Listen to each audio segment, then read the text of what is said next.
for our school, International Open University, founded by Sheikh Bilal Phillips. Talking about the awareness modules, is a program, that began some few weeks ago across the globe, all over the world, where we have students of IOU. This is just to basically sensitize the public on the prospective students and about gaining beneficial knowledge through the university. Here in Nigeria, we have, a number of them, I think about 8 of them, 8 zones. But in Lagos here, we have the Lagos brother welcoming you to this annual lecture for the purpose of promotional activities for our school. Yeah, we have some of their school here. We have Brother Abdulaziz, who's also the chairperson of this Lagos Brothers Committee, and myself, the vice chairperson. We have the secretary, Brother Falana is here. We have also Brother Abdul Wali Adekune, I've not seen him. Yeah, Brother Adonla Abdul Sabur, Brother Abdul Rahim Sulaiman, all that, Brother Abdul Majid Ulatuni as well. Brother Adewi is here. Brother Alalikan Lopade is here. Brother Toyin, yes, yeah, he's here. I can also see Brother, I think Olapode, I think I've seen. Yeah. So most number of them. We also have a Brother Taiwo Abdul Latif, Brother Abdul Mumin Jadi is here. Brother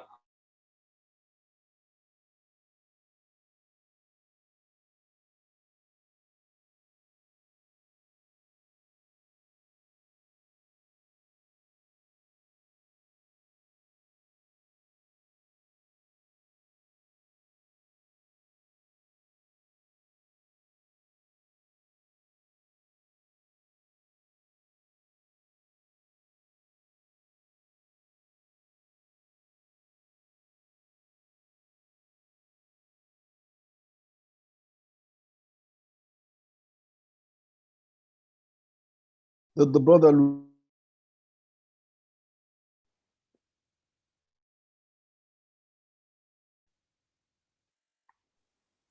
Brother, shall I unmute your mic, please?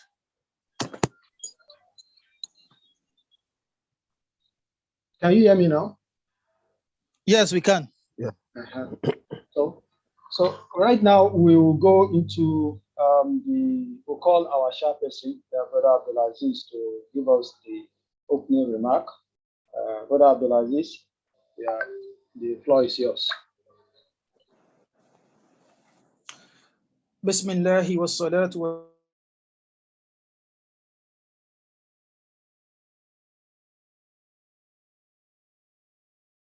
Can we all hear me now?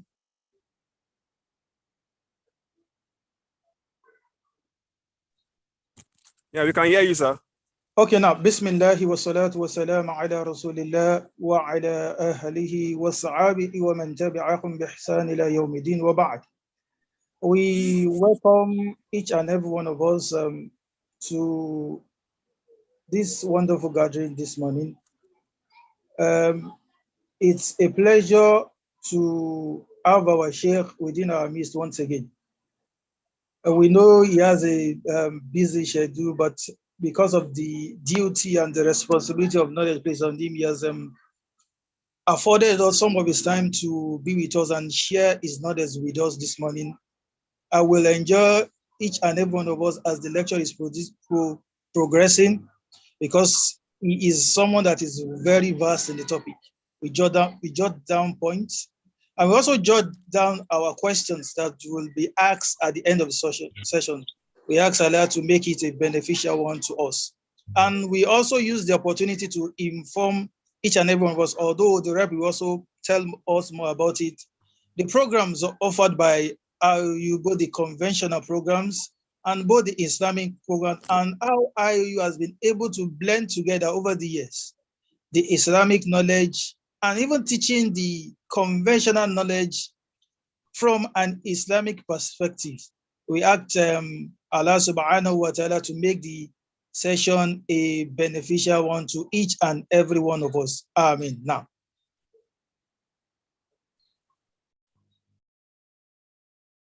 Alhamdulillah. Thank you very much. Right now, we'll just call our Ustadh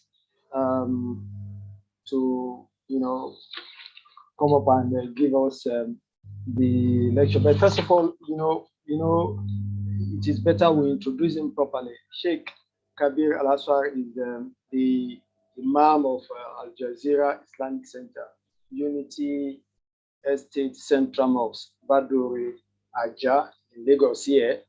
He is also the director of Clear Path Islamic Center, Lekki, in Lagos here.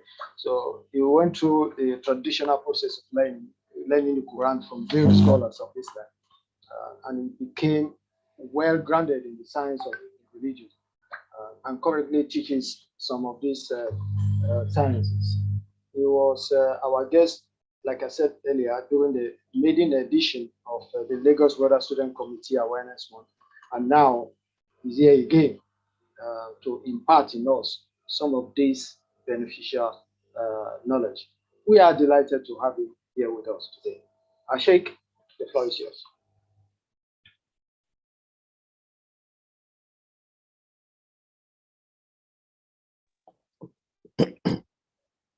Assalamu alaikum wa rahmatullahi wa barakatuh. Assalamu alaikum wa rahmatullahi wa barakatuh. Alaikum salam wa rahmatullahi wa barakatuh. No, alhamdulillah.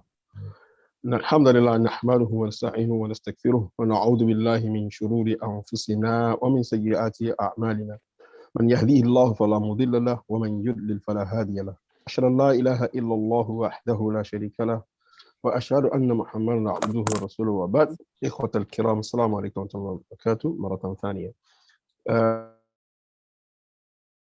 Be with the brothers this morning, and we ask Allah subhanahu wa ta'ala, who has gathered us in this room in His mercy, not to disperse us in His wrath. And when I use the word room, it occurred to me that is part of what we're talking about. We are not physically together, but in one way or the other, we are connected. So technology has expanded the horizon for Masail al-Fiqhiyya, issues of fiqh, as regards being in seclusion, as regards discussions with one another. There are a lot of things that technology has entered into that has made people look at the books again. And alhamdulillah is a good thing that we are discussing this morning. May Allah subhanahu wa ta'ala make it a beneficial discussion for us all. Inna wali dhalika wal qadr ali. Before I proceed, is this a general class that we can invite people from the outside too? Somebody asked me for a link now, and I wanted to send the link to her. So yes, it's a general class. It's a general class. Okay. So inshallah.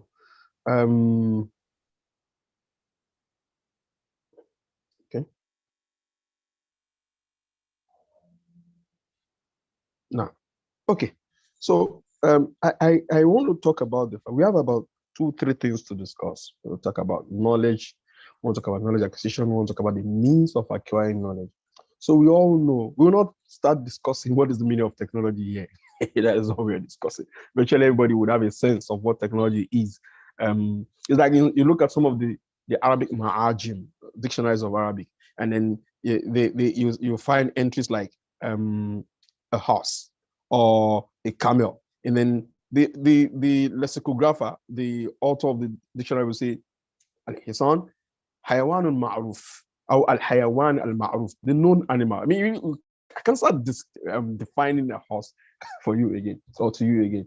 So the same technology is already known, even if we may lack the ability to bring out a specific wordings for it. So we know what technology is.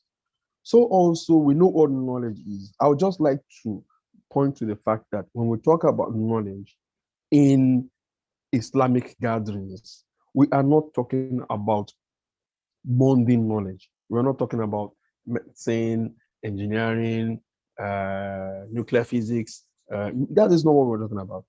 It doesn't mean that these types of knowledge are not compulsory. On the individual basis, for you to have something with which you would feed yourself and your family is wajibun bi ijma'il ulama. So the ulama say that it is wajibun ala al-a'ba. It is compulsory on parents to teach their children that skill or that work that would empower him and not expose him to begging people after he becomes matured. So this is khilaf.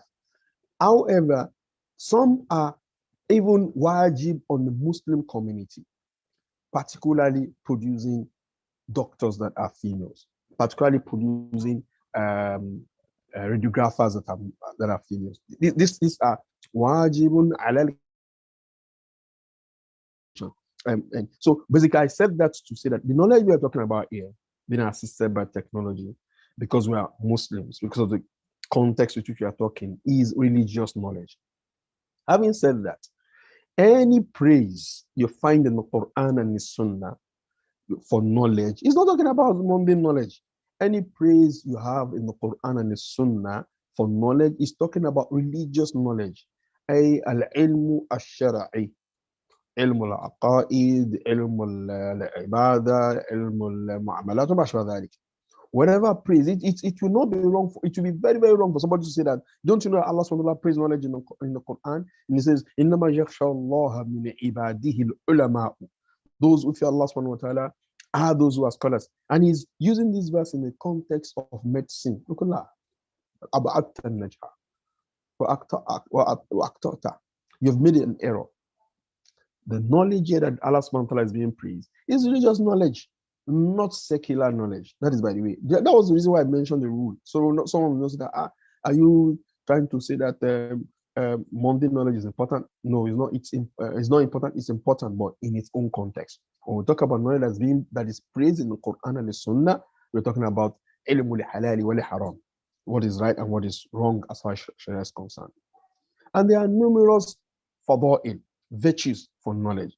Some of us are aware of them. Ala ujalati. Briefly, let me mention some of them. Allah just said, Al-ulama'u warathul anbiya. The scholars are the inheritors of the Prophet. Why? Because when the prophets die, they do not leave property behind. Then their property goes into what is called public charity, Baitul Mal. They didn't leave coins and gold coins, silver coins. What they left behind is what? Is knowledge. Whoever is able to obtain this knowledge, Allah subhanahu wa ta'ala has counted him as one of the scholars. Abdullah ibn Abbas said, the Messenger of Allah khayran, and I'm sure a lot of us will have heard this. Whoever Allah subhanahu wa ta'ala wants good for, doesn't give him money. Money is something Allah gives to anybody and everybody. He may give you a kafir, may be given a dunya, as Allah gave to Fir'aun and He gave to Qarun. But when it comes to knowledge, Allah only gives it to specific slaves of these that He likes, that He loves. فَكُونُكَ تَطْلُبُ الْعِلْمِ دَلِيلٌ عَلَى مَحَبَّةِ اللَّهِ إِيَّاكَ. The fact that you have this thirst right there in your heart to seek knowledge, if the intention is sincere,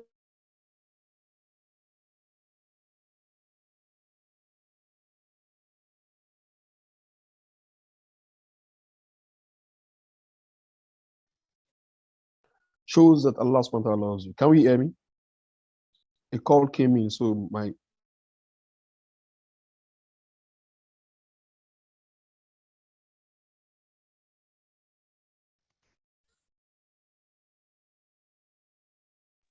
Okay, yes, can you hear me now? yes, you can continue now. Alhamdulillah. So The fact that you seek knowledge shows that Allah subhanahu wa ta'ala loves you. May Allah subhanahu wa ta'ala love us. Now, we have the verse I said earlier that those who actually fear Allah subhanahu wa ta'ala, those who are knowledgeable. If one is not knowledgeable, you cannot fear Allah subhanahu wa ta'ala as it ought to be feared. At times, one may be overwhelmed by passion and zeal for the religion. Passion and zeal for the religion, if it's not bounded by knowledge, will become a calamity. As we have seen. It is said that Malik ibn Anas, rahimahullah, Imam Dar al-Hijra, used to say, when he talks about the Khawarij, he says, قوم أرادوا عبادة الله بغير علم أو كما قال رضي الله عنه. So people, the Khawarij are people who sought to worship Allah subhanahu wa ta'ala without knowledge. And what was their end? خرجوا على أمة محمد بالسيوف. And they ended up attacking the very ummah of Muhammad that they want to, they felt that they want to assist. So you cannot be a Muslim, you cannot be a proper Muslim, irrespective of how passionate you are, without you acquiring knowledge. And in this case, it doesn't mean that you have to become Ibn Taymiyyah, read all the books. No, even if you are not actively being a student of knowledge, you can always have trustworthy individuals for you to ask. Oh, Ustadh, I want to do this. What is the rule on this? Oh, that. What is the rule on that? So, whoever Allah wants good for, Allah gives him an understanding of the deen. So, ya talib al-ilm, you have that gladness from Allah subhanahu wa ta'ala. The only thing is that may Allah subhanahu wa ta'ala make us to love al-ilm. The Messenger of Allah sallallahu also told us that when we are dead, the only thing that will remain benefiting us are three things. إذا مات ابن آدم انقطع عمله إلا عن ثلاثة.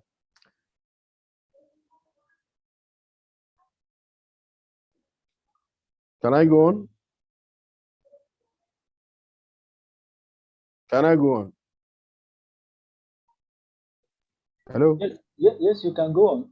Okay, I saw a white screen, so I thought that maybe I was off. So, okay.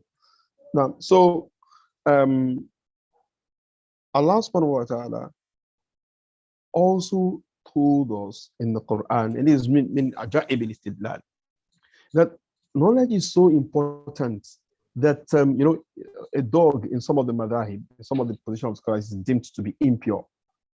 We have, of course, some who deem it to be pure. But Allah subhanahu wa ta'ala told us that we can eat the animals that a dog hunts if that dog is properly trained.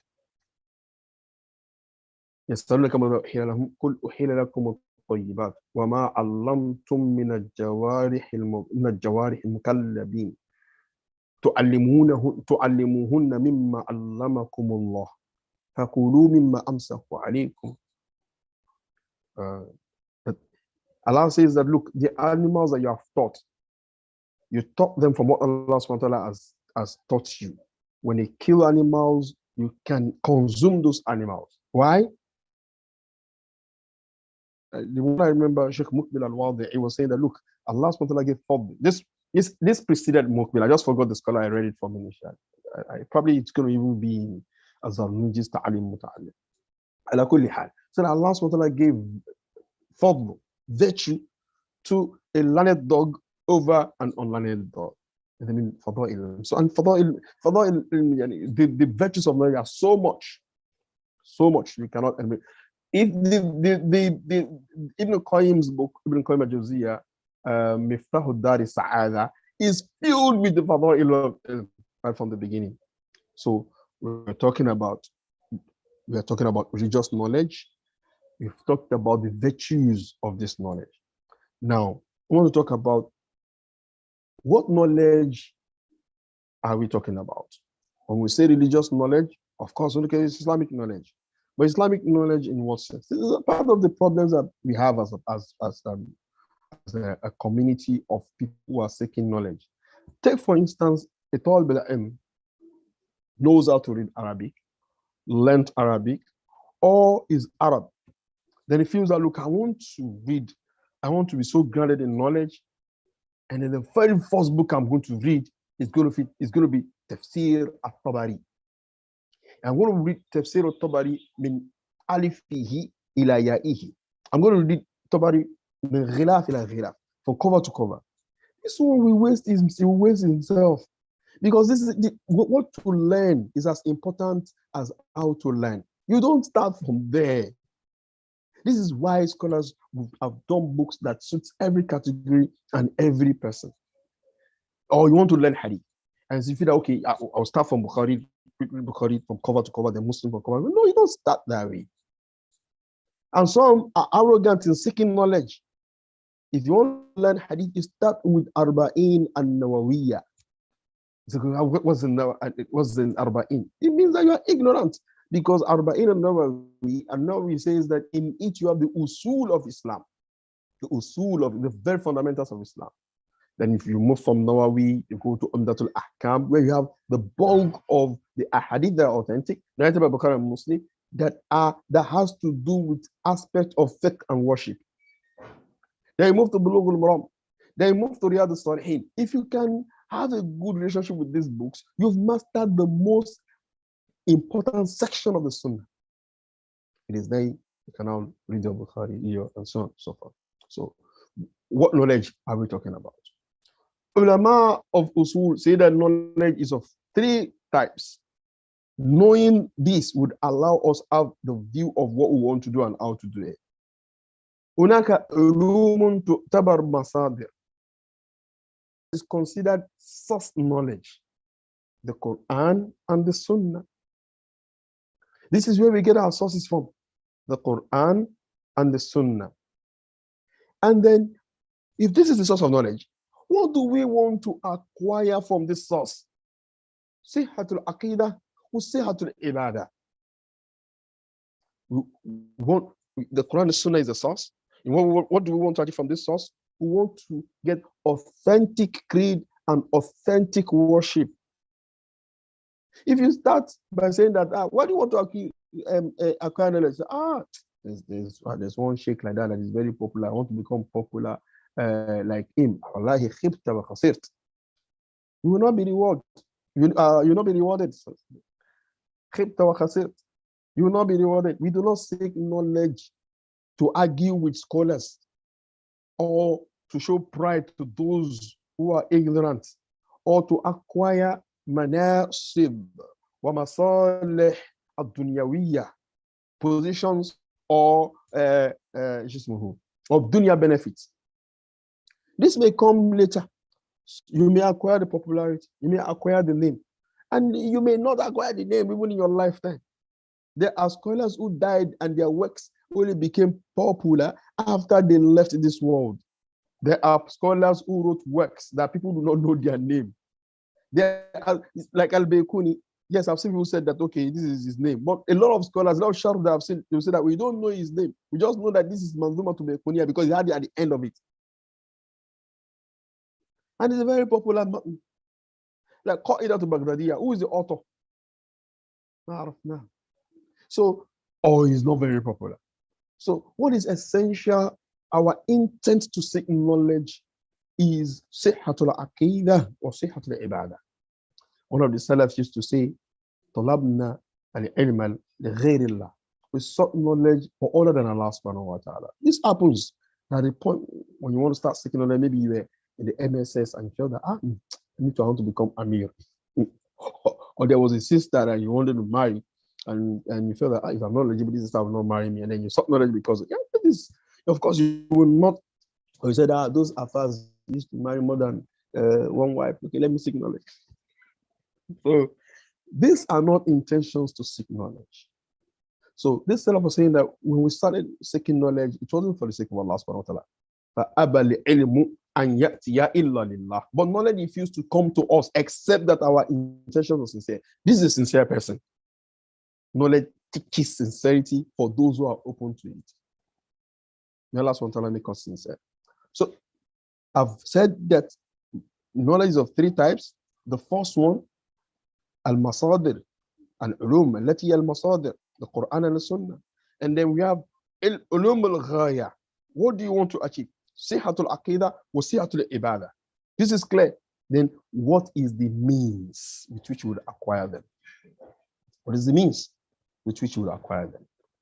And scholar said, of course, the means are as important as the end to it. I'm going to go back to this principle. Sheikh Amir al-Bahjat in his Manzuma, in his poem on Usul Fiqh, when he was talking about the classes of the wajib, he said, "Ma la yatimu wajibun ila bihi, fa wajibun fahrish Allah ila bihi." That which is a means to what is compulsory is also what? Compulsory. Other scholars made it a more broader broader view, but Sheikh Amir was talking in the context of Usul Fiqh anyway. Sheikh Abdurrahman as-Sa'di, Sheikh Mashayikhina, said, وسائل الأمور كالمقاصد فاحكم بهذا الحكم للزوائد. Ulama of Usul will say, of fiqh, of qawaid will say, للوسائل أحكام المقاصد. If what we want to acquire is correct creed and correct worship, and we know the sources, those things that we will need to acquire them with are also of same level of importance. And this knowledge are basically 3 or 4. The first one, ilm al-Arabiya. How will you understand the Quran and Sunnah if you don't acquire Arabic? A student of knowledge must acquire Arabic to an appreciable extent. Yes. In fact, I advise, because which is what I want to talk about. You may have to discuss with Mashayikh who are Arab. They don't understand Yoruba or Igbo or Hausa. And a lot of them do not understand English. You have to converse with them in Arabic. So you have to, apart from you being able to read and what's it called? Read and understand, you should also strive. It's not compulsory to speak Arabic. It's not compulsory, but the ability to be able to express yourself, even with errors, right, is very essential for talib ilm. So the knowledge of Arabic, nahwuha, sarfuha, balagatuha, wa mufradatuha. These are the 4 pillars of Arabic language: nahwu, sarf, balagha, and then ilm mufradat al-lughawiyya. Secondly is ilm usul al-fiqh, aham ilm al-alati ala al-itlaq.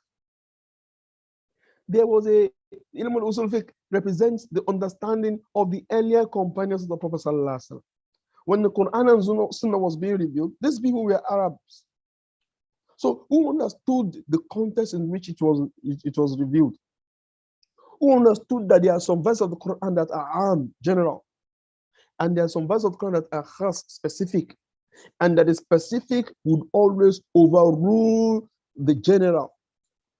And al-khas yaqdi ala al-umum fayukhassisuhu. Who understand that this takhsis qad yakun bin-nakli wa akli wa ijma'. Wa qala as-sahih, that the general text of the Quran and Sunnah can be restricted by other evidence from the Quran and the Sunnah, can be restricted by the intellect, can be restricted by ijma', can be restricted by a statement of the companion. There's a verse of the Quran in the Safa wa Marwa min sha'irillah faman hajja al-bayt aw i'tamara fala junaha alayhi an yatawwafa bihima. The Safa and Marwa are of the symbols of Allah subhanahu wa ta'ala. Whoever goes to Hajj or does the Umrah, فَلْيَتَوَّفَ بِهِمَا, let him do the tawaf. And then somebody who understood it felt that, well, Allah said if you like, and I just said no, you don't understand it. This is general. We have Arabic, we have what is called al-khabar wal-insha when it comes to ilm al-balagha, when it comes to I think called the Arabic rhetorics. And ilm al-balagha, they will say unaka khabar wa insha. We have statements, prepositions, truth statements that can be falsified or can be made can either be truth or false. So I say AbdKabeer يتكلم قد يكون يعني هذه الجملة قد تكون صادقة وقد تكون كاذبة. So AbdKabeer is speaking. It may be right or may be false. So call this khabar. And we have insha, declarative statements that are requesting from you. I don't know, not declarative. What's the word? declarative is the khabar. The insha are requests from you in the imperative, saying that you should do this, you should not do this, and say amrun wa nahy wa ma ashbaha dhalik.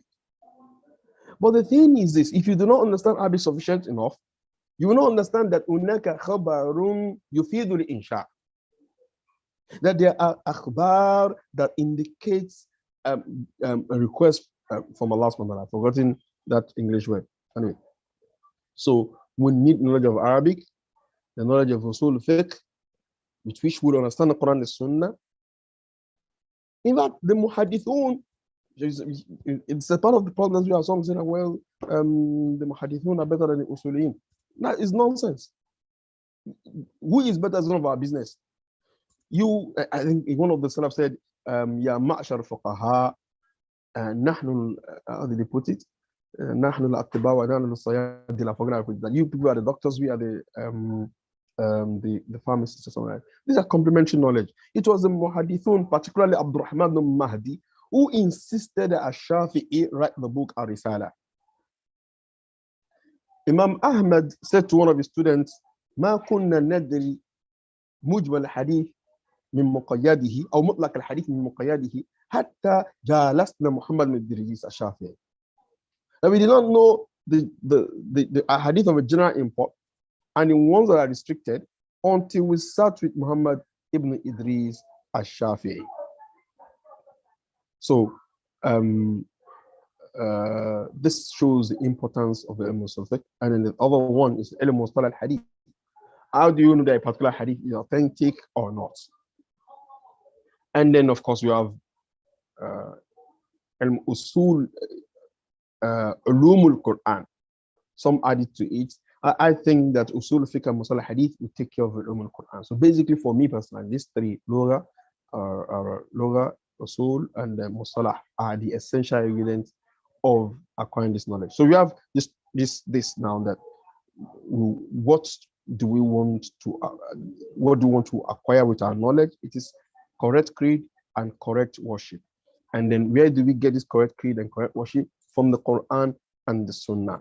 What do we use to acquire this understanding from Quran and the Sunnah? They are Arabic, usul fiqh, and musalah hadith. Having said that, the Messenger of Allah said, "Innama al-ilmu bita'allum." Knowledge is only acquired by learning.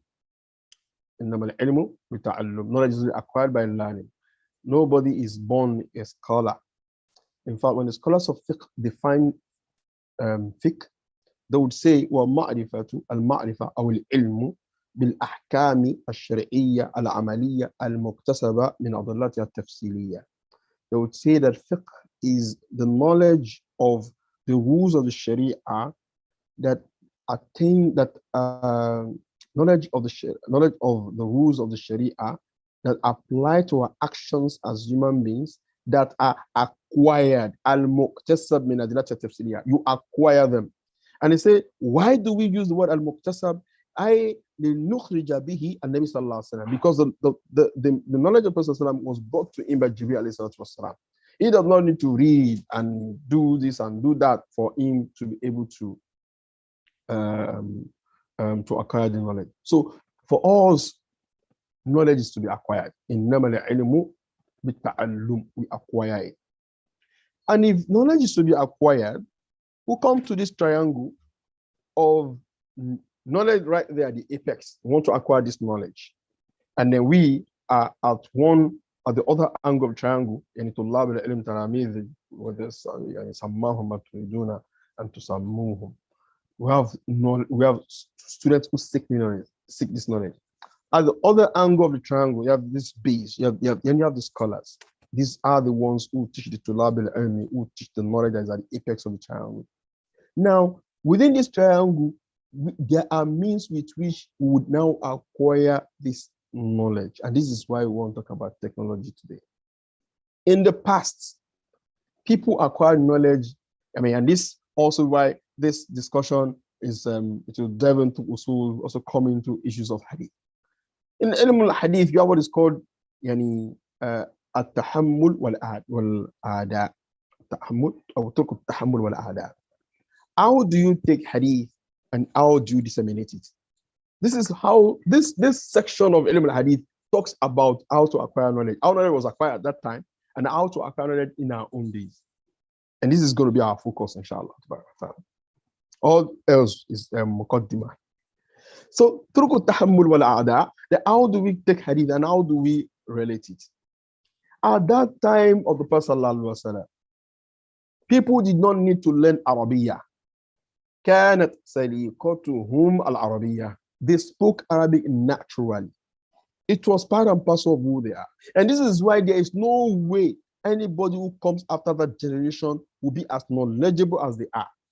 Just because Arabic is not your saliqa. It is not your, you have to learn it.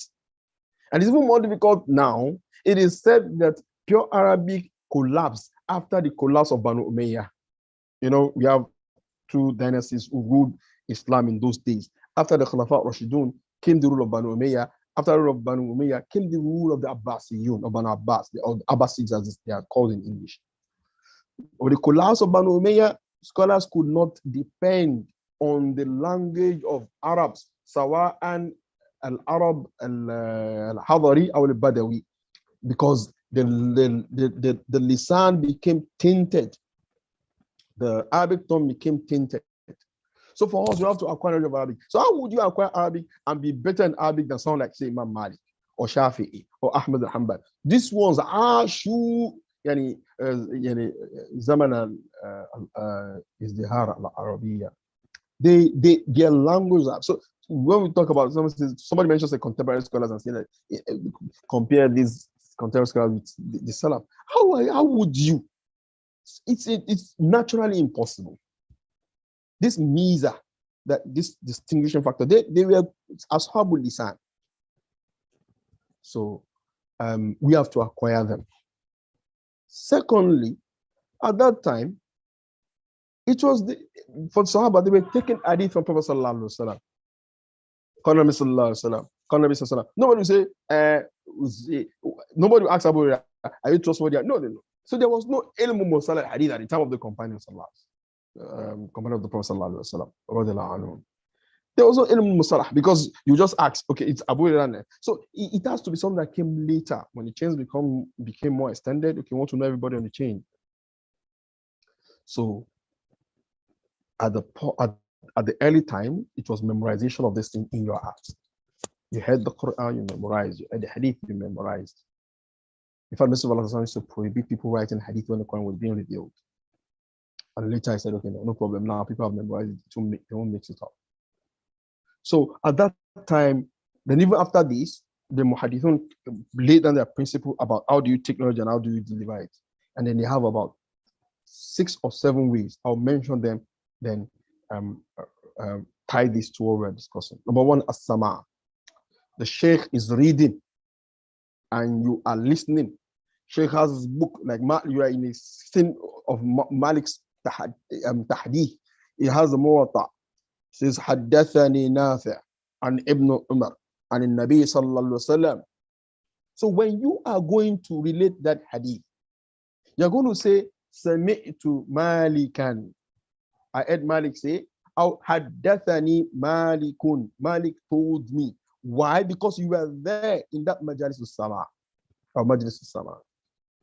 The Sheikh is telling you and you are. So that quality is no longer there. I think it is said that آخر من قام بمجلس الإملاء, when he was dictating hadith and people were writing down, was Abu Fayd al-Ghumari. Allah yarham. That it was Abu Fayd al-Ghumari, one of the muhadithun in the Maghrib, even though we differ with him on the creed and stuff. So this was the way knowledge was taken there. The first one is as-sama. The second one is al-qira'ah. I have my copy of Muwatta that I've taken from Malik, and I say, Ad-dathaka fulan. Somebody told you. I'll say, fulan. You heard from somebody that somebody. This was the second category. Al-qira'ah ala shaykh. The third one is al-ijaza. The sheikh gives you a permission, and it will be riwayah. Okay, I give permission to narrate this from me. Then the fourth one is al-munawala. Sheikh has a book and says, okay, you take this book. I give you permission to relate this the content of this book. This is called Al-Munawalatu Al-Makrunatu Bil-Ijaza. The Sheikh is saying, take this, I've given you permission, read it from this. And we have one where it says, take this book, this is my narration, but there was no ijaza that you should narrate. So they call this Al-Munawalatu Al-Mujarradatu Al-Ijaza. It's also one of the ways. Please follow what I'm saying here. You see how tie it up with the issue of technology. You also have Al-Kitaba. Al-Kitaba is writing. That wrote, okay, take so and so, and then you are free to narrate from me. In this case, it may also come with ijaza. This is what I've written for you, or so and so and so, you can narrate from me. Or it can be whereby you recognize this is the writing of my sheikh, or this book belongs to my sheikh, and you relate it. So this is also what was done at that time. But for the majority of the periods, it was more of as-sama wa tahdith. People only use their writings as aids to memory. These are some of the things you see. Some narrations like say that the Salaf said that kana al-ilmu fi surur, that the knowledge was in the heart. Yes, it was, but they never ever depended on their memory absolutely. It is said that Imam Ahmad will not sit in a majlis tahdith except he has his book with him. There are muhaddithun who were rendered weak because their books got burnt, or they were not careful of their book. They left their books so that criminals can put whatever they like in their books. So also part of the ways with which knowledge was taken then was al-ilam, to tell people that, okay, this is my narrations, you can narrate it. You have al-wasiyah. At the point of death, Ben says, okay, take this book, my student, narrate it. We have what is called al-wijada. Al-wijada. This is when a student finds the writing of his sheikh. He goes, okay, this is my sheikh's writing. This is his riwayah, and he narrates this. All this, of course, there are disputes among the muhaddithun that, okay, some of them are not strong enough, especially those ones without ijaza. But anyway, this is the sum total of the ways people took narrations then and related it. Now, in those days, knowledge is not as, books were not, the printing press came later. So in those days, knowledge was more rigorous. If you don't have a very great passion for knowledge, you're not able to acquire it, because you have to sit with the sheikh, and then you have to write what the sheikh is. If a sheikh writes a book, you have to transcribe it, either yourself or you get those people called the nusakh, people who made a living out of transcribing. So that's the way knowledge was. So you sit there in front of your sheikh, learning gradually, until the point at which you yourself have been. I spent 20 years. So people who learned at that time were grounded by the time they left their sheikh, their mashayikh. But now, the very first thing that happened to knowledge, and then even just take your mind back to those days that our parents used to learn from the wala, the wood, the plastic, what's it called, the wooden tablets, whereby you take a verse of the Quran, you memorize it, and then you wash it off. The next day you come. That was how people. You didn't even have most have published very available at the way. Paper was not something that was readily available as it is now.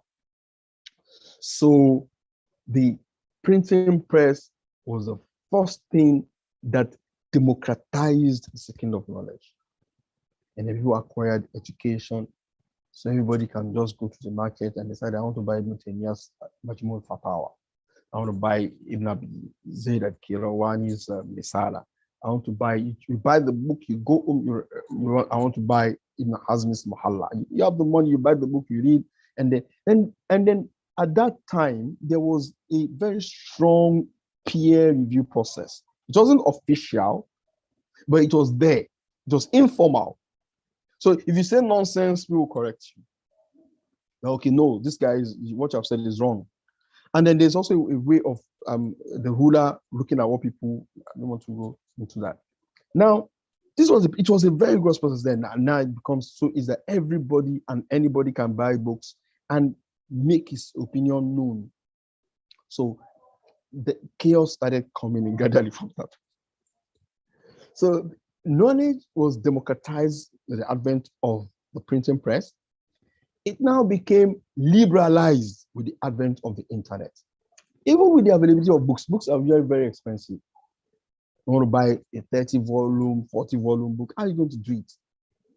So you just have snippets here and there. Some people will go to great lengths. Said that Sheikh Adam Abdullah wrote the encyclopedia with his hands, encyclopedia that's called Munjit.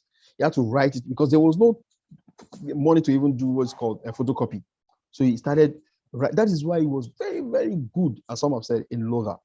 There's no kalimatun, yani, la tamurru bihi kalimatun arabiyyatun ya'rifuha. He knows when he sees it's okay, because he wrote the entire Munjit with his hands.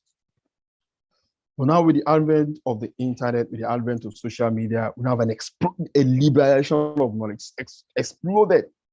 So much so that if you ask me a question, I can easily say, okay, hang on, and I go to Google. If I know what I want to search it out, bring it out and give you the answer. And it's a mashallah, Sheikh al-Islam. It's just Google that did it. So anyway, but we're talking about technology as an effective method for acquisition of knowledge. There are people who say that, well, you take knowledge from the internet, you cannot be a scholar. Yeah, that was why I mentioned those ways to teach people to knowledge at that time. And this is, I'm coming to that point now. Some of the means that are available to us now because of technology are far greater than what was obtained then. Now I can sit down here in Lagos, Nigeria, and be having a conversation with a big sheikh in Saudi Arabia, or in Egypt, or in Jordan, or in any part of the world. If the language barrier is not there, I think there's a very, very large body of scholarship in the subcontinent. I mean, the Indian subcontinent. But because Urdu is the language of Pakistan, some of these would be unavailable to us. If they were speaking Arabic, I can also sit down in my house and call somebody over there. I've done it practically. You call, okay, you have this masala that I'm struggling with. What do you feel about it? And the Sheikh tells you, okay, this is, and he explains to you. This modern technology, so somebody says that, okay, you can't acquire it via modern technology methods. Tell them, no, you should keep quiet, because some of these ways, some of these modern technological ways are far, far better than what was obtained at that time of narration. As I mentioned it, you have al-munawala, you have سواء كانت مقرونة بالإجازة أو غير مقرونة بالإجازة. So knowledge can be acquired via these technological means, but how do we make it effective? And this is where we are going to. So let's go back to that pyramid. We have Tulab, we have ulama, and then we have the knowledge we want to acquire. So number one of those ways in which this has made it very easy for us and also very effective is the availability of books.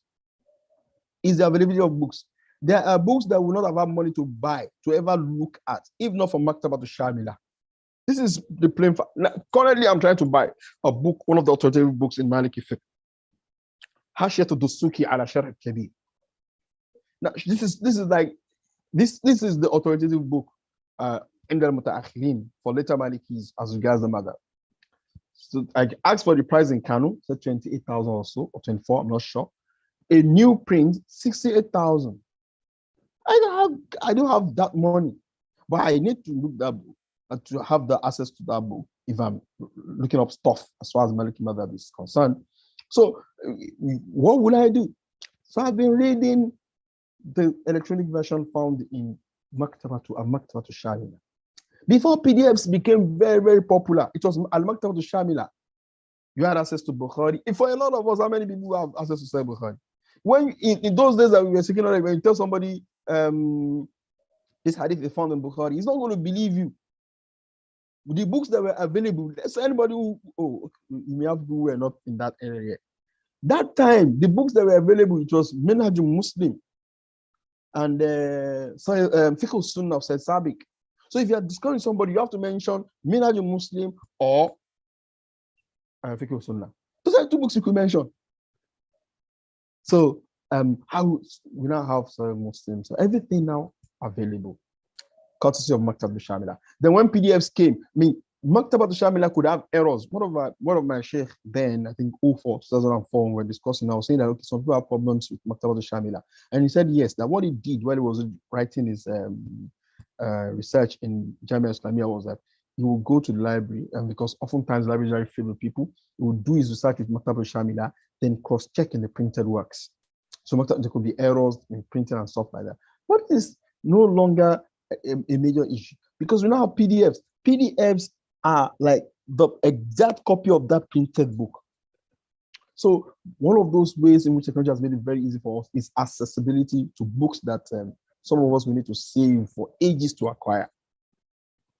And then when people ask me, say, please give us, no, you can search these things on yourself. You can search for these things on your own. Go to Google. It's just about, and this also is key, it's about you knowing how to search for such things. So that is one. Two also is this, those ulama, we need to look for the trustworthy ones that we want to learn from. People that will believe that have what we want to learn. Apart from the fact that they're trustworthy, they are also qualified, because there are people who are not qualified. I've seen Arabs say nonsense. And you wonder that some of them say this nonsense in books. Like, I give an example in Mustalah Hadith. A brother published a book, the Hadith, and he was quoting a Hadith in which Shu'bah ibn Hajjaj, Shu'bah ibn Hajjaj narrated the Hadith from, I don't know, whether it was Qatada, whether it was Amash. And now said the Hadith is weak. Why? He said because this narrator is a mudallis. A mudallis is somebody who narrates from his sheikh what he did not directly hear from that sheikh. So I don't want to go, if questions come up about that, I may talk about it. So yes, I think it was Qatada. Qatada is known as a mudallis, but not in narrations that have been brought by Shu'bah. Because Shu'bah, if you're a mudallis, it will not let you go until you categorically say if you have heard that hadith or not. So one of my mashayikh quoted his own sheikh, who gave him a bait.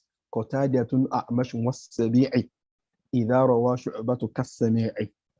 So that when Shu'bah narrates from Qatada to bin Di'am as-Sudusi, Abu Ishaq as-Sabi'i, and Al-A'mash, don't doubt it. Even these three are not as mudallis, but it is the narration of, and this man went and said that this hadith is weak.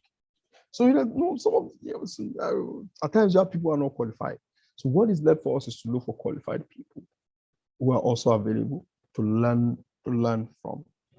Technology has made it easy for us to call up even the authors of books and ask them. ذكرتم, of course, that's why Arabic is essential. ذكرتم كذا وكذا في صفة كذا وكذا في كتابكم كذا وكذا. يعني أريد أن أتثبت في ما نسبتم إلى فلان أو إلا أو ما ذكرتموه خطأ أو قد يعترض عليكم بكذا وكذا. Depending on the relationship with this person, you ask him what he has written, if you are asking. So technology also made it very, very easy to do stuff like this. Now, books, programs, and this. Now, the one I've seen in contemporary times that I want to do terkiz on is this universities, institutes that we now find all over the place. And this is where we need to benefit from these things. They are highly effective. One of them is IOU. And I'm not saying this because I'm talking to IOU brothers. There was a time I wanted to run a program with IOU. There was this where you could cross from, I wanted to do an MSc, but I had HND. So I needed to do this program that will make you cross. I think they don't do it again now. So, but I dropped it because I wanted to do it for academic purposes. So they look at the curriculum of IOU and how they handle the students and realize that this is very strict learning. There's another one, KIU. I've seen brothers who went through the process. These are effective tools for one to acquire knowledge about one deen. So also, a brother told me of this Jamia to Islamia, Minnesota, so I think it's in the US. And he told me that, look, you have to attend class in real time. They give you, you have to attend classes in real time. These are effective tools. You are not only, these are, some of them are even, as I said, mentioned, they are ala nafs al-martaba, on the same level. We call it يكون أقوى من الطرق الموجودة في الماضي. You are discussing with your sheikh, he's seeing you, you are seeing me. And he's saying, okay, this is what you're supposed to do. He's assessing you. So you acquire this knowledge from these individuals. And some of them have entered into a couple of them.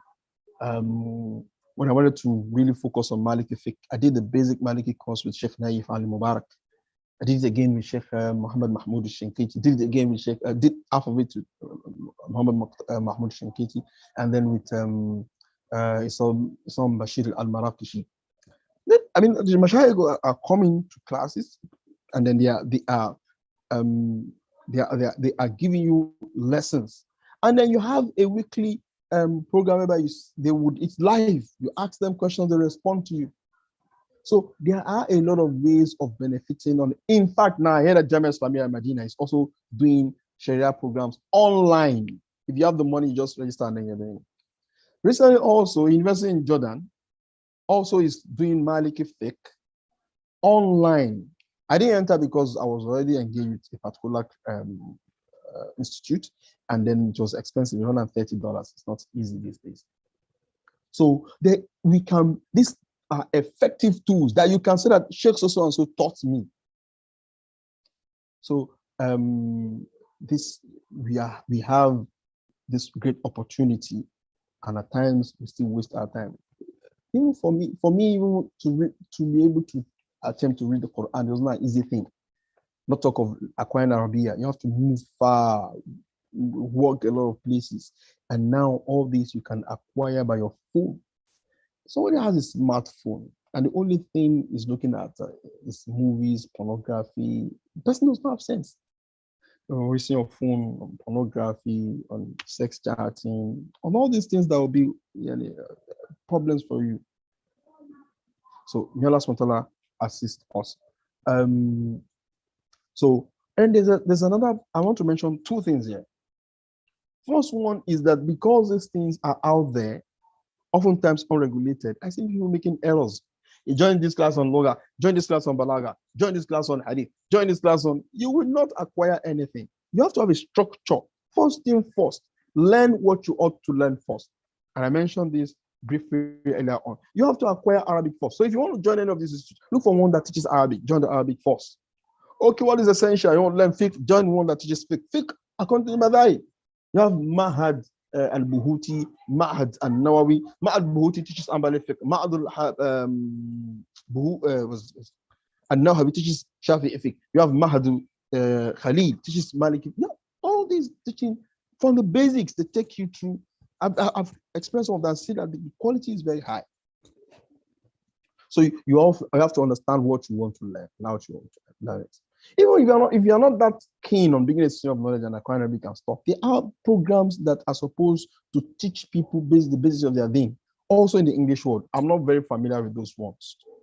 I'm not very familiar with them. But I've heard people who have enrolled even their kids in some of those online English universities, and they're dishing out quality material you will not find at times inside the shores of where you are. So you don't waste your time by doing, and so also it's essential. Don't base your knowledge on the acquisition of the ijaza or certificate alone. Try to learn that thing and make the intention that you are using as an act of worship. That's point number one. Point number two is this. There's an aspect of the deen that can only be acquired by mujalasa. Remember mujalasa? By sitting with ulama, seeing how they handle issues on a day-to-day basis. This brings an experience that cannot be acquired via the coldness of internet connections. So what I would advise also is that for those of us acquiring this knowledge online, Let us also try to look for people in our neighborhood, ahlul ilmi wal hilm, people who are knowledgeable and who are also gentle, people who have knowledge, who also have adab. So nujalisuhum. Having adab does not mean they are perfect. Nujalisuhum wa nadrusu samtahum wa adabahum. We learn their character and their knowledge. So because oftentimes when there's knowledge and there's no character, yani sahibuhu yufsidu akthar mimma yuslih. Creates more problem than you'll be able to rectify. So we need to also see that. And if it was asking me, where are the people? There should be people who are old, people in their 50s, in their 60s. They've seen a lot of things that we have not seen. You may read the hadith now and feel like, let's read this hadith. No. So let me give an example.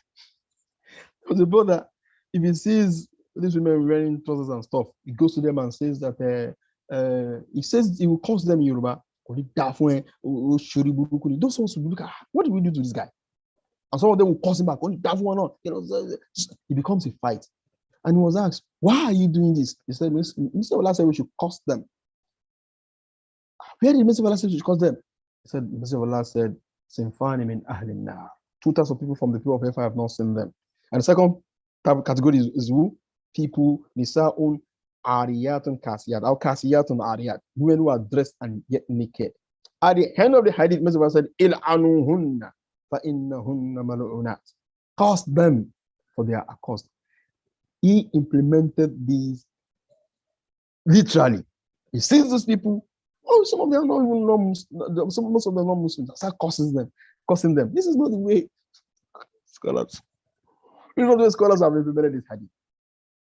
Or the hadith in which the Messenger of Allah said, any woman who applies the perfume and walks by a garden of males so that they perceive her odor, Messenger of Allah said, فَإِنَّهَا زَانِيَةٌ. If you want to be literal and apply this hadith on any woman that applies it, you will be stupid. Okay, it means that she's Zania. No, there is Zania and ala wajh al-itlaq. Zina ala wajh al-itlaq, that does not mean penetration. That which the fuqaha focus on that would make a person get punishment, lashes or stoning for, is a specific form of zina. And a host of other issues of this nature. So yes, these are effective tools for us, highly efficient and effective if you know what you are doing. But at the same time, we should not miss this opportunity. May Allah subhanahu wa ta'ala make it easy for us. I haven't taken more time than I assumed I would take. I'll pause now and take questions in the any. Subhanakallah wa bihamdika. Assalamu alaikum wa rahmatullahi wa barakatuh. Wa alaikum salam wa rahmatullahi ta'ala wa barakatuh. Alhamdulillah. We thank our Ustadh for that wonderful presentation. May Almighty Allah increase you in knowledge. Right now, let's have Brother Abidin Muhammad, who is representing the Lagos IOU representative, Brother Murtado Adetoro.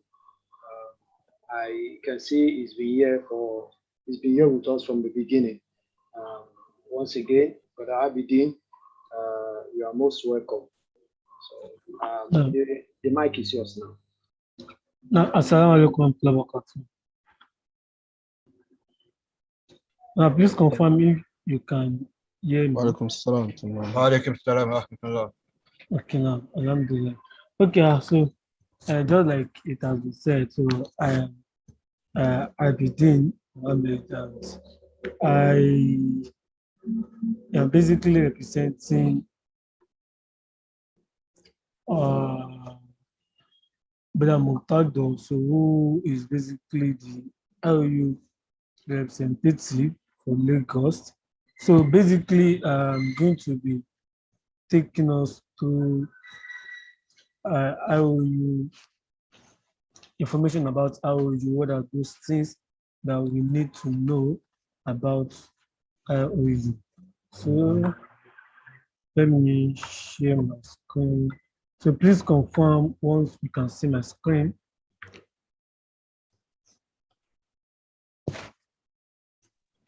Yes, we can. Okay, good. So, uh, so basically, IOU stand for International Open University and formerly known as Islamic Online University. So we have two segments for IOU. So we have diploma segments, and basically we as well have degrees program, and the goal of IOU is to change the nation through education while you are acquiring any kind of knowledge, whether being IT related, just like our stars have discussed about learning through IT, maybe is psychology, any kind of knowledge that you're learning, it should be Islamized, it should be taught from the view of Islam, and that is the main essence of an international open university. Okay, so in 2007, IOU started as Islamic Online University.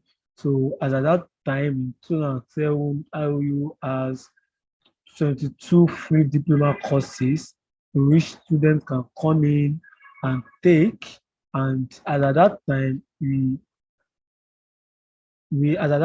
have over 1,500 registered students in 2007 who are taking the 22 free diploma courses. So those courses course across Islamic civilization, Islamic culture, Akida, and so on and so forth. So these are, if it's up to what you should learn as a new Muslim, as somebody that is just coming up, and so on and so forth. So these are diploma courses that are 207 that Islamic Online University offered. So in 2010, so Islamic Online University, now known as International Open University, started its first online Islamic Studies, which is a degree program, and it has a lot of students from over 177 countries registering for the course. So the Islamic study degree course is more like standardizing the diploma courses that people have been taking. So while still remaining or retaining the free diploma courses. So we still have people taking the free diploma courses. However, you can take your knowledge to an higher body by enrolling for Islamic study for degree. So that was in 2010. And in 2014, so IOU expanded to acquire more courses for degree program to start with more courses. So those courses were Arabic language education for degree, Islamic banking and finance, and lastly, psychology. So as at 2014, IOU added 4 more courses to its course, making it 5 degree program as at 2014. And as at 2014 as well, when IOU started 4 more courses, it received the university license from the Ministry of Higher Research, Science and Technology in the Gambia. And in this same year, IOU started offering Islamic studies for degree program in Russia. So, and the journey continued down to 2015.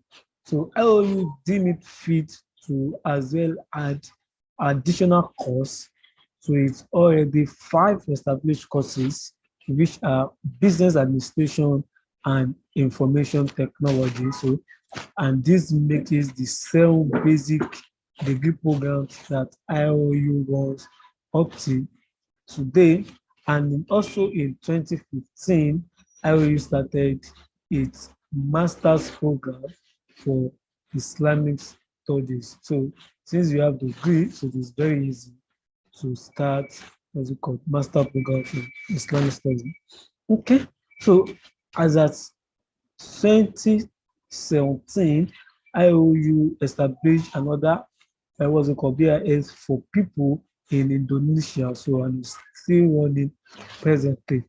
In the same 2017, IOU started a program called 1 Million African Scholarship. So this 1 Million African Scholarship is a kind of initiative to help people who could not avoid education, the underprivileged people from Africa, to get into IOU program without paying a dime. So some people have come together to put their money into this project, which we call 1 Million African Scholarship, and they decided to sponsor. So since that 2007, thousands of students have benefited all over the countries in Nigeria and other countries in Africa. So they are presently running what's it called? Their programs in different departments, and they are not paying any money. What's it called? Courtesy of the 1 Million African Scholarship programs.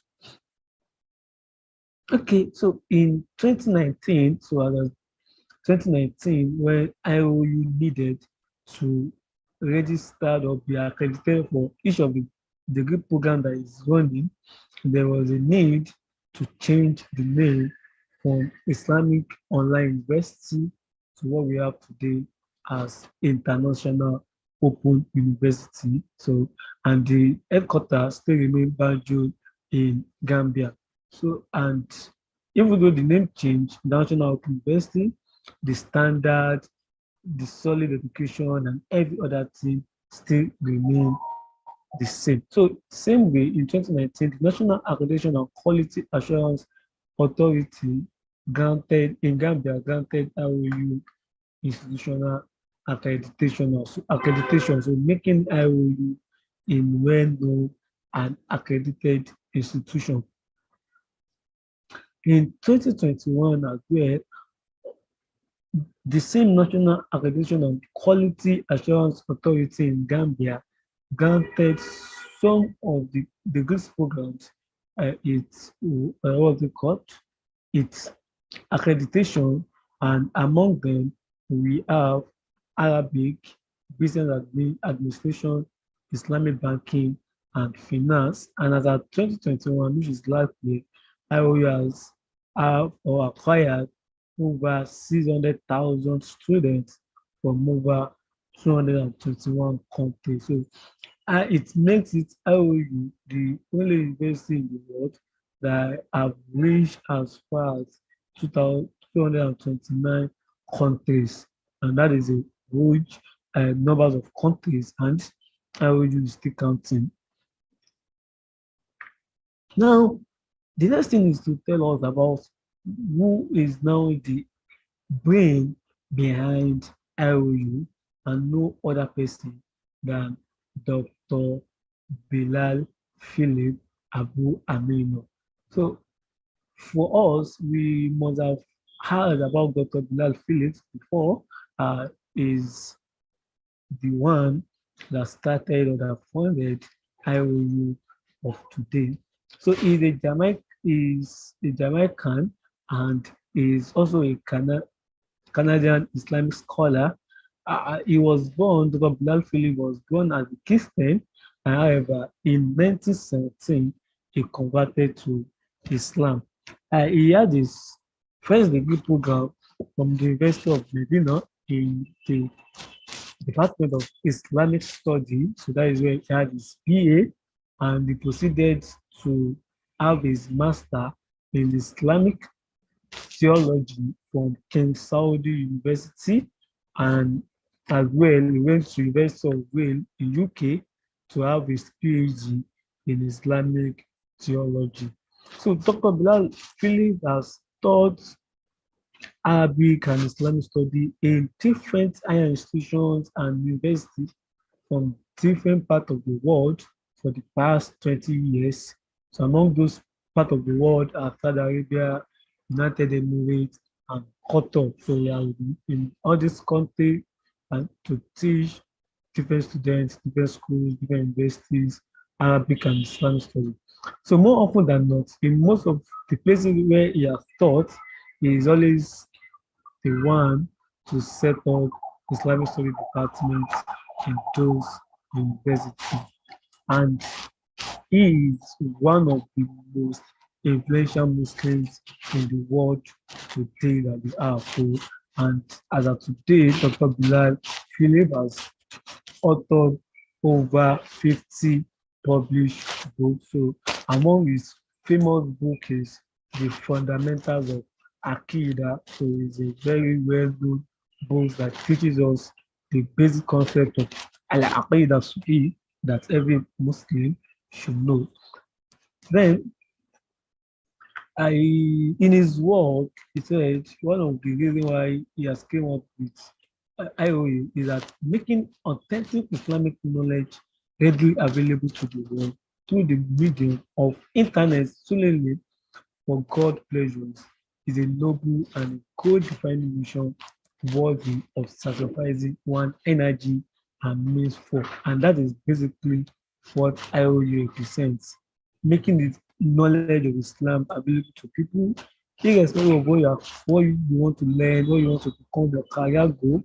You can achieve that through IOU's platform, and at the same time, your Islam is guaranteed. You assure sure that whatever thing that you have been taught is 100% Islamic and not those ones that have been diluted with a lot of principle, a lot of philosophy that are not under the tent of Islam. So the mission of IOU is number one, accessibility. Anywhere you are, wherever you are, we have seen so many people that are physically disabled that have passed through IOU today. They are graduates. So we want to take education, Islamic and authentic education to everybody, irrespective of where you are. That is accessibility, as well authenticity. What you are learning is going to be 100% authentic. You can be sure of that. And if you are dealing with practical courses like IT, you can be sure that they are practically oriented. You are going to be taking through all the practical steps and not just theoretical aspects that we are all used to in most of our conventional investing. Then quality and application. So the goal of IOU or the mission of IOU as well is to have a quality and a knowledge that you can apply in your immediate environment or anywhere you may find yourself. Another mission of IOU is to have Islamic ethics, Islamic principle, Islamic knowledge in whatever thing you are doing. And that is why in IOU, International University, irrespective of your courses that you are doing, you are still going to be taught some general knowledge, which has to do with some Islam, which has to do with some finance, and so on and so forth. Then the community is also part of our mission.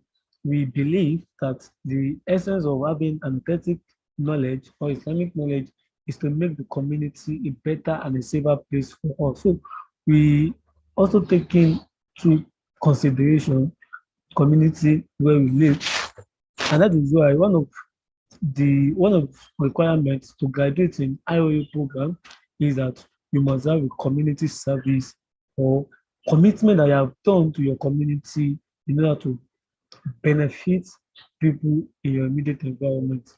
And the last but not the least is affordability.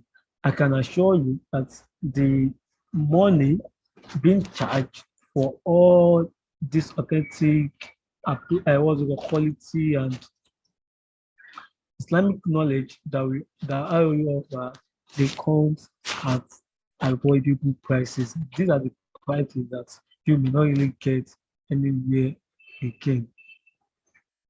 And this our mission, and we have a lot of qualified lecturers who are PhD holders, who are professors in their respective field, and some of them are Dr. Bilal Philip himself, so who is a PhD and majorly in Aqidah. So we have Dr. Dawood Abdullah, who major in theory. We have Dr. Anwar who major in fiqh. We have Dr. Hafsa who major in fiqh. We have so many other people too, and they are from different countries. They are not just big from one. So you are learning, and as well you are also learning different culture from your lecturers. You are seeing, you are relating to lecturers who are from different countries, who have seen different experience, and they are what? They are professors, they are authority in their respective fields. So let us now move down to different departments that we have and programs that we run presently. Now, we don't forget I told you that we have 7 major departments that we run presently in IOE. So I'm going to be taking us through each one of them and what it requires for us to get into it. So these are the departments. We have Department of Islamic Study, we have Department of Education, Islamic Economics, Banking and Finance, Psychology, Business Administration, Information Technology, Arabic Language. Then we now have 2 other programs which are Quran memorization and General Diploma in Islamic Studies. So I'm going to be taking us through each one of these and what it entails to get into them as far as IOU is concerned. So Department of Islamic Study. So in Department of Islamic Study, we have the first program which we refer to as degree program. So you have a BAIS, Bachelor of Arts in Islamic Study, and it's going to be taking you 4 years if you are coming in as a full-time student, basically. So the core courses that you are going to be taking as a student in the Department of IOU, you have to do with Sharia and Dawa supplements.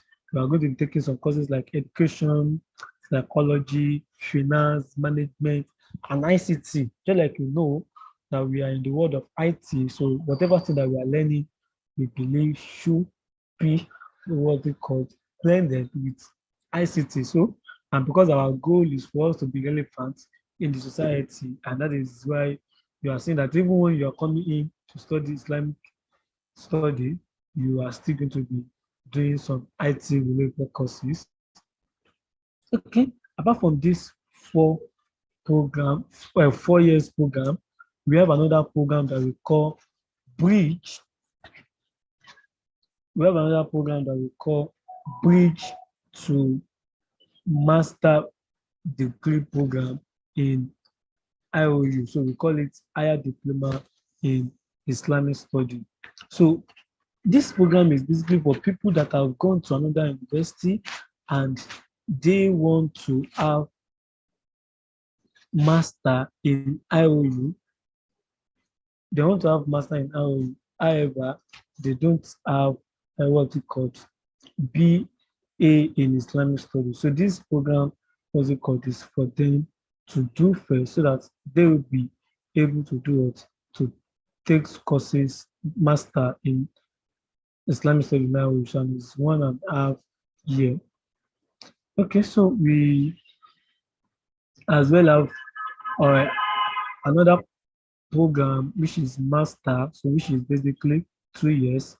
As well, we have PhD program, which is basically 3 years for Islamic study. So we have Department of Education. So for every other courses, education, IT, as well as psychology. So we have these 3 categories. We have degree program, which is normally 4 years. We have associate, which is 2 years, and we have certificate in education or certificate in psychology, anyone, which is usually what's it called, 1 year. So I'll just move to what's it called? What are those things? So for each of these courses, you can always meet what's it called? You can always meet any of the organizer of this program for the requirement, and they are going to be happy to provide you with what's it called, with information. So as well, we have intensive Arabic program, so which is 2 years. So, and with this 2 years program, whoever is taking will be able to speak Arabic, read Islamic text, and understand, then speak in Arabic, listen and write in Arabic. So then we have part-time program, just like we have full-time program. So for part-time program, you'll be taking 5 to 6 courses per semester. For part-time program, you'll be taking 3 courses per semester. While for full-time, you'll be taking 5 to 6 courses per semester. And for some, we have what's it called? What we refer to as accelerated program. So which is 7 to 9 courses per semester. So and basically, so these are prices for each of the programs that we have. So basically, they are coming in to around $5. So for the degree program as a full-time student and all other programs that we have here. Okay, so with this, Islamic International Open University is being established and presently being accredited by Minister of Higher Education, which is in Gambia.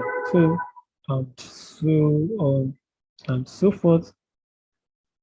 So in case you want to contact us, where is the head office at what's it called KMC Banjul in Gambia, and for Lagos office we have Adefenwa Adebayo Street at Abule Maneleko in Lagos State. So thank you for listening. Jazakumullahu khairan. Assalamu alaikum wa rahmatullahi wa barakatuh. Wa alaikum وعليكم salam wa السلام rahmatullahi ورحمة الله wa وبركاته. barakatuh. Thank you very much for that presentation. And yeah, it's quite long, but I hope it will benefit a lot of people who are yet to know much about IOU. Right now, we take questions and answers. Before now, we have been having some questions on the chat box. And before we go on to the chat box, whoever has a question, then maybe among us here can indicate and take that. If we don't, then we can take questions from the chat box. Is there anyone? Or do we go straight to the chat box? Yeah, I have a couple of them on the chat box. Yeah. Yeah. First, this one is coming from a brother. How do we balance Islamic knowledge and conventional knowledge on WhatsApp group? Our Ustadh, are you there, sir? No.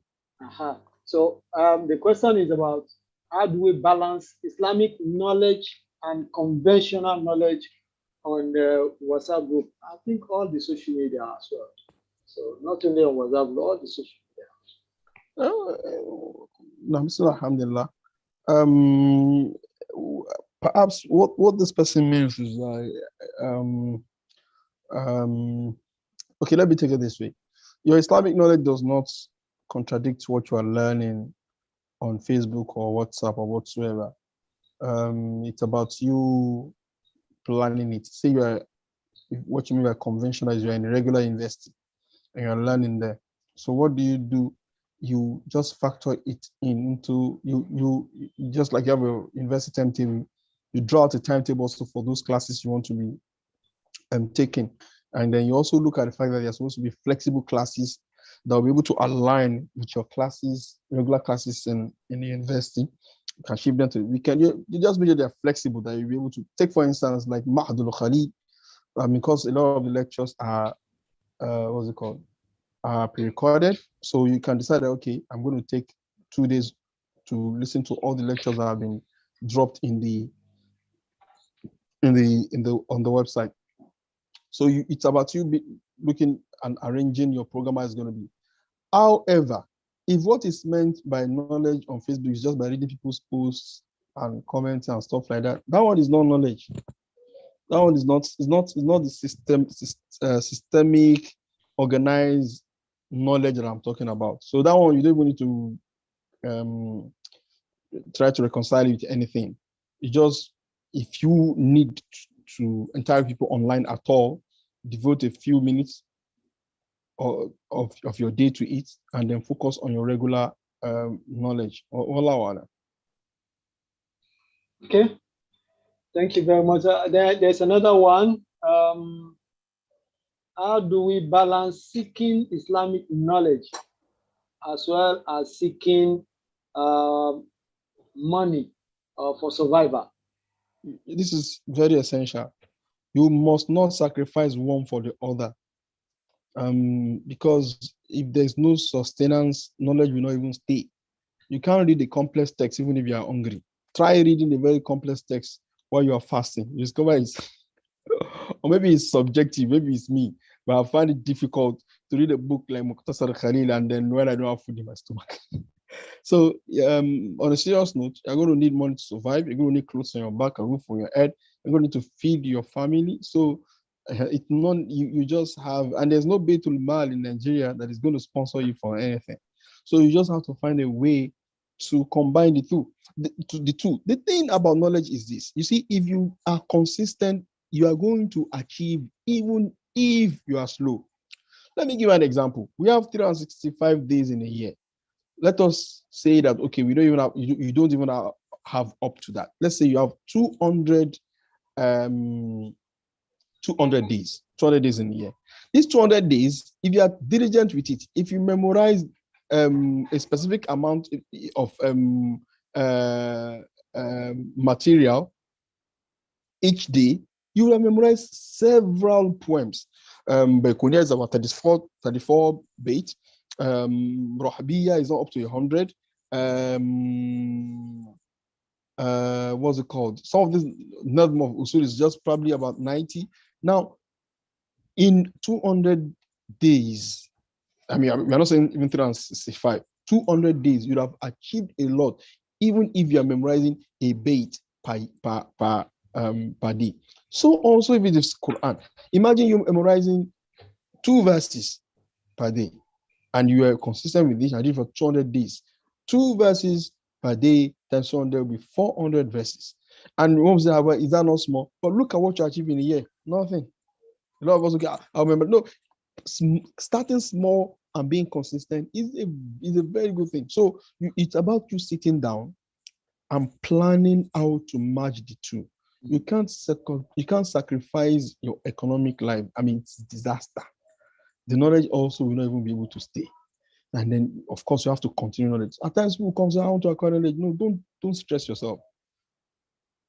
Be organized, be persistent. You realize how much you've achieved in a very small time. Some of us at times throughout the year will not be able to memorize anything, whether of the Quran or whatsoever, because we feel that, okay, I'll memorize 10 surahs. No, it will not work. Start small, be persistent, and go through it. May Allah make it easy for us. Thank you. Then there's another one. Is it true we cannot attain true Islamic knowledge online? Is it true? Is it true? We cannot attain true Islamic knowledge online. I think I've answered this. I answered this during this was what my lecture centered on. This was what my lecture centered on. I discussed this in detail. Some of the means with which Islamic knowledge is being taught now are stronger than some of the methods in which the Muhaddithin took hadith. So I don't agree with that. This was the exact thing that my entire discussion centered on. May Allah subhanahu wa ta'ala make it easy for us. I mean, somebody sent in this, and I guess it's on this one is coming from the YouTube. I'm someone who loves Islamic knowledge and I want to seek it, but I'm mostly occupied and tired due to my work. Well, the question, how can then a Muslim make best use of the internet and social media now? That's the question. So this is also what I talked about. I mentioned in the lecture times. Let me give an example. Say you really love to acquire Islamic knowledge, and then you are busy. You're not going to be busy 24 hours, 24/7. There's going to be a few minutes, 1 hour, 2 hours. They are going to have that time. This is what you look at. So let's say you have a resting a resting period of 1 hour. For instance, break that 1 hour resting period into two. 30 minutes to do. Let's say you have a sequence of what you want to do. Let's say you have this 30 minutes every day of the week. You now have a sequence of different things you want to do. You create a timetable. Monday, Quran, Tuesday, Arabia, and you spend 30 minutes on Arabia. Voila, you achieve. See, this is something you should just try. And then there's a book that I'm currently reading. I've not finished reading it. A book, Atomic Habits. Atomic Habits. Some of what was in that book, I learned from some of the Mashaykh had mentioned it. See, each day, read a page of your religious knowledge. Memorize a verse. Memorize 2 stanzas of poetry. Then assess yourself after 2 months or 3 months or 5 months. You would see how much you've achieved. Persistence. Then you can't be busy throughout 24/7. You'll be dead. So you just, what you need is to draw a plan. See, when we start reading, when we read a book, we read pamphlets, you feel, oh, this knowledge is very easy. Well, it is not easy. It's easy because you have just started. You're reading pamphlets. By the time you start entering the mujaladat, big books, and when you start realizing that, okay, this thing, if you don't revise this, you forget it. There are masail that one of you when you were reading it, when you're researching it, you add it in your grasp. In six months, for a lot of us married people, in 1 week, 2 weeks, you've forgotten it. Because I mean, your intellect can't remain the same all the time. So what is essential is this: if you don't have a lot of time on your hands, reduce to the barest minimum. Have a timetable. Devote a very small time to whatever you are doing, and make sure you achieve this every day. In 3 months, see what you would have achieved. Allah. Thank you very much. There's another question. How can the Sheikh guide us towards having a good, I think, what is basically good Islamic etiquette? Basically, good Islamic etiquette is known. I think I will summarize it that what someone's called Badlu Nada or Kaful Adha or Talaqatul Wajh. Refrain from harming people, whether in words or in speech, and then be generous to people and meet people with a jovial, in a jovial condition. So that is the bedrock of Islamic etiquette. So it's about us learning it and forcing ourselves to adopt it.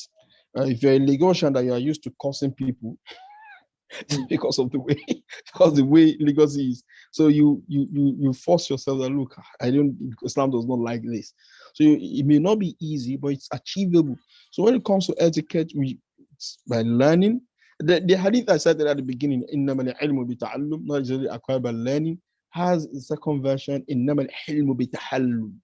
So you have to learn good character, gentle character also, and then force yourself to start adapting by it. May Allah make it easy for us. Thank you very much. I think that's the much we can take on the question and answer session. Yeah. While Brother Akin Kumi, yeah, I think he's there, and Brother AbdKabeer is there. So they'll have 5 minutes, 2.5 minutes each to tell us about, what they have been able to benefit from IOU. But before then, I just want to hint us that this program is being streamed live on YouTube. We can also go back to it and get the account and watch it on YouTube back and forth again. I also want to thank. I want to also seek your indulgence to be able to leave the room so that I can attend to some other things. Okay. Jazakumullahu khairan. Thank you very much. Wa alaikum salam.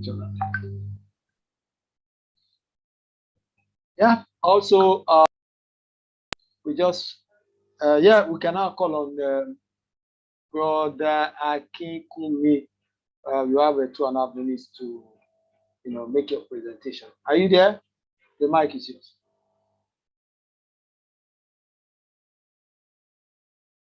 Okay, if we can have him right now, let's Brother AbdKabeer. Assalamu alaikum wa rahmatullahi wa barakatuh. Wa alaikum salam wa rahmatullahi wa barakatuh. My name is AbdKabeer Al-Jala. I am studying Arabic language second semester, and I would like to talk about the benefits or things I've learned from IOU. Number one is improvement of learning and the love for knowledge. I usually felt bored, tired, and exhausted in a physical university where I am, like the poly. And number two is the IOU isolated me in my room, whereby body me in my room and having me busy alone. So and avoid me from facing outside or outside my surroundings. And number three, the aim, the reward and the pleasure from Allah, and strive to seek more knowledge and for the sake of Allah and His Messenger. And the last one is it bond me with the deen of Allah, and I get to know the importance of Tawheed, the forms, and how I can defend it to anyone. And there is too much confidence I've gotten from I. So, alhamdulillah. Alhamdulillah, alhamdulillah, alhamdulillah. Thank you very much. Can we also have Brother Kikume? If we cannot have him, then we just go straight to the next. We are running out of time, really. Yeah, I want also to thank, the Sister Mara for our guidance and assistance, towards, getting us, putting us together to have this wonderful lecture. Thank you very much. May God continue to assist you. Then, if we cannot have Brother Kikume, let's have our brother to do the vote of thanks. That is, if we have no any other. If you cannot have Brother Kikume, let's have Brother. I think Brother Falano.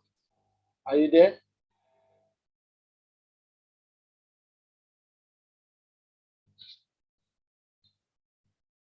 Yeah. You can unmute yourself, please. Assalamu alaikum wa rahmatullahi wa barakatuh.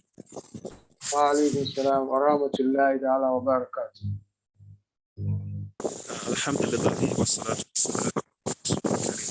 Muhammad sallallahu alayhi wa sallam. We give thanks to Allah subhanahu wa ta'ala, the Lord of the entire universe. We ask for the mercies of Allah and blessings of Allah upon the Prophet Muhammad sallallahu alayhi wa sallam, his household, his companions, and the generality of the Muslim Ummah, the day of Qiyam. Ameen. As a task given to me, I'm very brief and precise, inshallah. First and foremost, I would like to appreciate our speaker, our lecturer. He's one of my mentors, yes, and person of Sheikh AbdKabeer Al-Asfar. May Allah subhanahu wa ta'ala preserve him upon goodness, his household and his families as well. Likewise, I will also appreciate the student committees, others in particular for Lagos. For actually, it's not as easy as we think, but by the will of Allah, we actually put the date and Allah made us to fulfill the task. We ask Allah to assist every one of us in our various endeavors. And also, I won't want to mention names for the first time. I will have said, my chairperson, Brother Abdulaziz, Abdurrahim, Brother Ishala, Balogun, not mistaken, myself, Fuja, Brother Habib is there. We have so many of them like that we come together to achieve this task. We pray to Allah subhanahu wa ta'ala to assist us, because and that's one of the importance of social media or online learning. I don't think we've seen each other, but by the by the virtue of having this platform, we communicate as if we see each other on a daily basis. I'm very sure fine we stay in Lagos, but to a large extent we are not that close. We might be staying in different local government or LCDAs.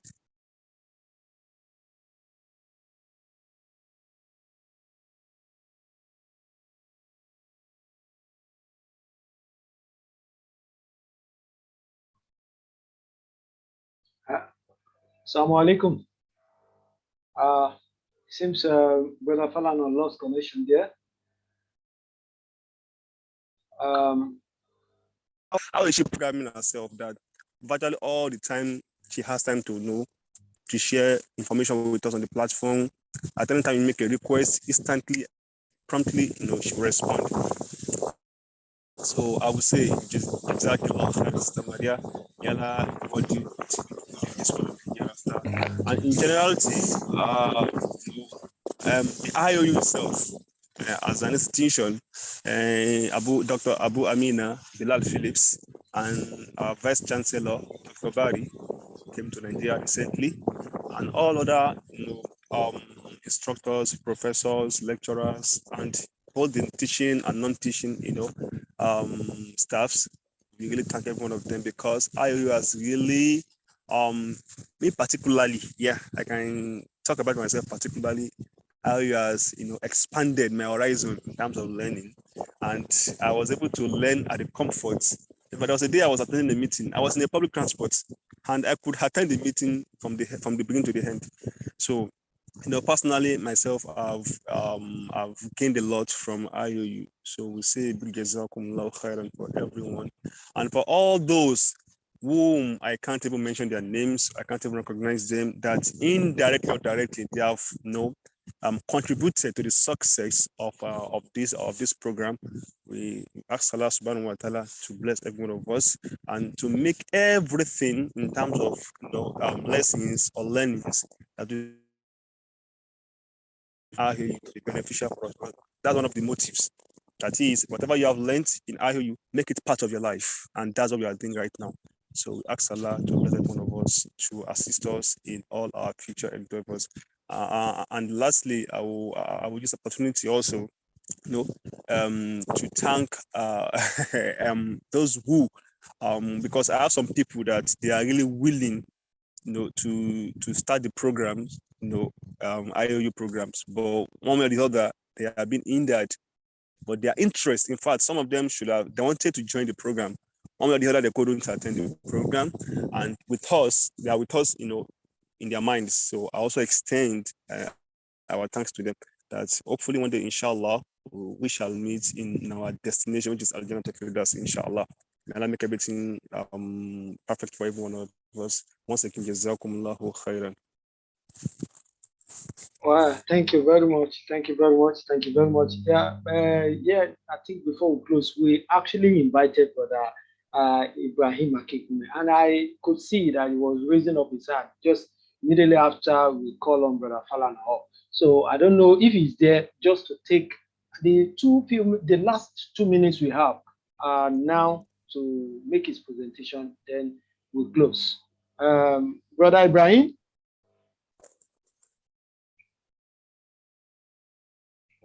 Brother Ibrahim, yes, you can unmute yourself. Yes, absolutely.